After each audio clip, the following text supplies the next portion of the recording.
Hello guys, Meena's કિચનમાં તમારું સ્વાગત છે। આજે આપણે બીટ રાઈસ બનાવવાના છીએ, તો ચાલો આપણે બનાવીએ।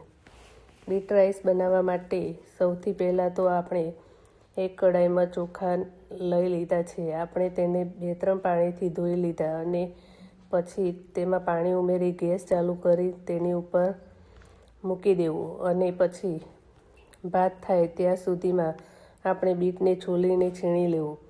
બીટ છીણાઈ જાય પછી કાંદો અને શિમલા મિર્ચને આ રીતે કટ કરી લેવા। આ બાજુ આપણો ભાત પણ થઈ ગયો છે, તો આપણે તેને કાણાવાળા વાટકામાં કાઢી લેવું। પછી આપણે એક કઢાઈમાં તેલ ઉમેરીને તેલને ગરમ થવા દેવું અને પછી તેમાં રાઈ, હિંગ, કાંદો નાખી લેવો અને થોડીવાર થવા દેવો।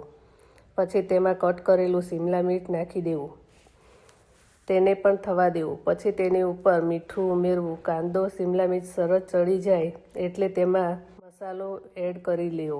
પછી થોડીવારમાં બીટને નાખી દેવું, બીટને પણ હલાવી લેવું અને પછી તેમાં થોડું પાણી ઉમેરીને ઢાંકી દેવું। પછી તે પણ ચડી જાય એટલે તેમાં રાઈસ નાખી લેવો અને તેને સારી રીતે મિક્સ કરી લેવો। પછી તેની ઉપર લીલી ડુંગળી અને કોબીજ ઉમેરી લેવા। આપણો ગરમા ગરમ બીટ રાઈસ તૈયાર છે। તેને એક બાઉલમાં કાઢી અને એક ડીશમાં કાઢી લીધો છે।